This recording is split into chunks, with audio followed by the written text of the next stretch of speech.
tous, j'espère que vous allez tous bien. Aujourd'hui, on part à la découverte de l'un des dessinateurs les plus talentueux d'Internet, de ses représentations de l'univers manga à sa marque Mizan Brand. Aujourd'hui, c'est le coup de crayon de Mac Nalidro qu'on découvre. Je suis Shadow et vous regardez Light on Mac Nalidro.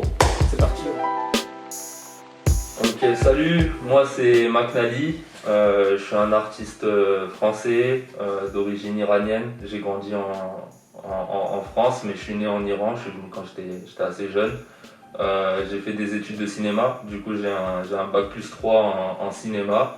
Et aujourd'hui, je gère la page de Mac Nalidro, qui est tout mon travail artistique, on va dire.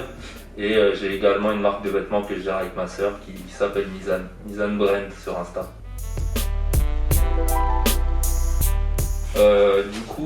Sur Mac Nali, ce que j'essaye de faire, c'est un peu mettre en valeur les personnages que j'apprécie.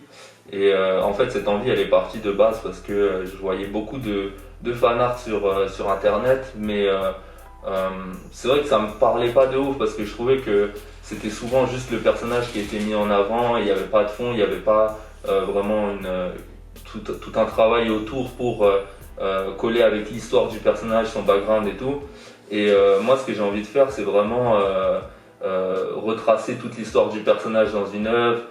Quand les gens revoient un tableau à moi, qui se disent ah ouais c'est vrai, il y avait ce moment, c'était lourd avec ce perso, il y avait ce moment, il y avait ce personnage, ce lien avec lui et tout. Et ça c'est un peu ce qui me plaît en fait de créer une certaine forme de nostalgie chez les gens. C'est ça que j'aime bien et que j'ai envie de partager avec mon travail artistique quoi. Et sur Mizan, du coup, ce que j'avais envie de faire, en fait, l'envie, elle est partie avec ma sœur. On kiffe un peu tout ce qui est univers de la culture japonaise et tout.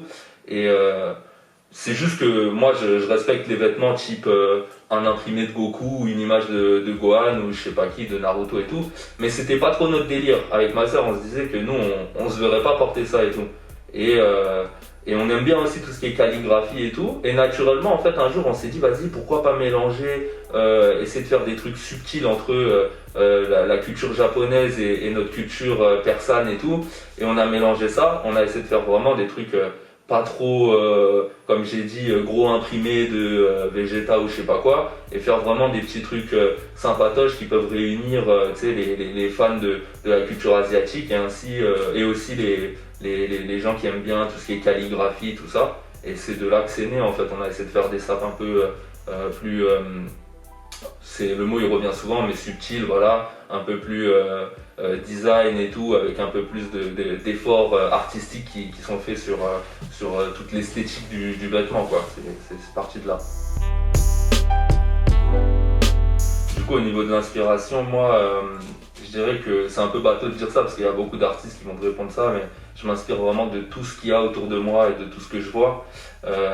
Mais c'est-à-dire que je ne veux pas me mettre de barrière. Parfois, par exemple, on va dire que je vais mélanger tout ce qui est... je vais partir sur une œuvre sur Goku, imaginons, et je vais le mélanger avec de l'art nouveau qui date d'il y a plus de 100 ans en France et tout. Et tu vois, de base, on va se dire, mais Dragon Ball Z et cet art, ça colle pas, ça peut pas matcher. Mais moi, c'est ça qui me plaît en fait, de mélanger des trucs, de partir sur des estampes japonaises et mélanger ça avec Batman. Voilà, vraiment m'inspirer de plein de trucs. Et ouais, il y a plein d'artistes qui m'inspirent en vrai, mais je pourrais pas dire je m'inspire particulièrement de ce style ou de celui-là. En fait, je traîne beaucoup sur internet, dans les musées et tout, et quand je vois un truc qui me plaît, je vais me dire ah mais ça pourrait grave coller avec ce manga et tout, et je vais essayer de mélanger tout ça et tout. Donc voilà un peu au niveau de l'inspiration pour Mac Nali. Mizan c'est pareil. Moi je suis iranien et ce que j'aime faire c'est vraiment mélanger les deux cultures, que ce soit tout ce qui est culture persane, la calligraphie, ce genre de choses et tout, et essayer de faire matcher ça avec la culture plus occidentale et asiatique que j'ai acquis en France et tout, c'est-à-dire avec les mangas, avec ce genre de choses. Et je suis beaucoup dans le mélange en fait, dans tout ce que je fais artistiquement, j'aime bien mélanger les choses. Du coup, au niveau des difficultés que j'ai rencontrées, franchement, c'est quand tu es en indépendant, il y a vraiment plein de trucs qui peuvent te mettre des bâtons dans les roues. C'est-à-dire que rien qu'au début, moi j'étais étudiant et au bout d'un moment, et j'ai travaillé aussi un peu et tout, et il y a un jour tu te dis non mais maintenant je travaille pour moi-même. Donc rien que se lever le matin, avoir la motivation, avoir un planning et tout, ça déjà c'était une première difficulté. Ensuite, par exemple avec les vêtements, le nombre d'erreurs que j'ai fait, tout n'est pas fluide dès le début. Tu commandes trop stock, tu t'embrouilles avec des fournisseurs, ils te font pas bien le travail. Il y a vraiment plein de trucs pareils du côté de Mizan.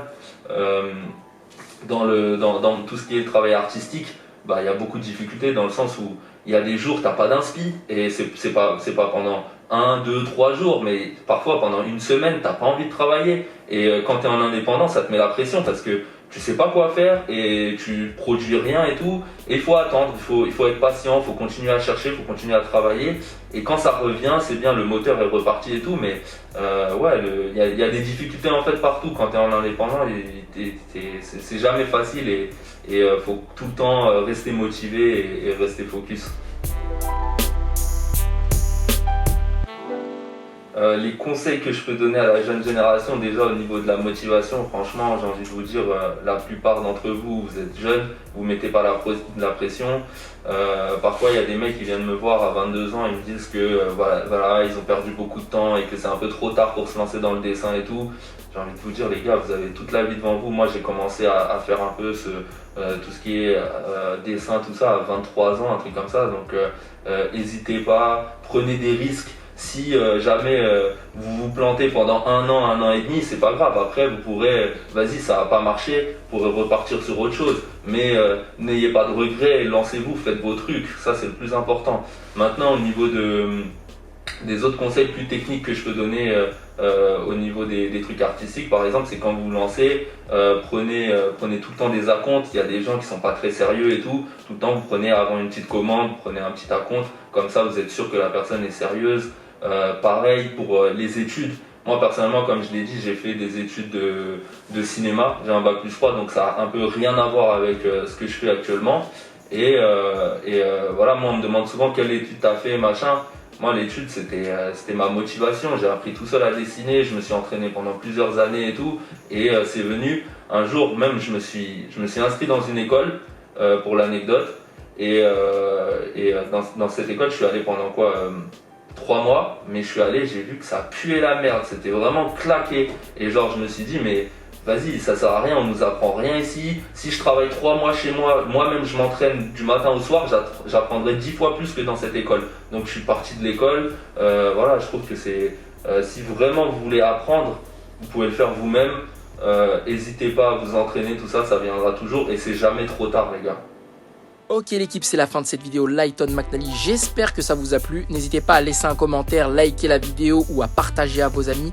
Concernant McNally, je vous ai laissé le lien de son shop, vous allez voir il y a des promotions sympas, il fait des soldes là, en dessous de la vidéo, c'est en description.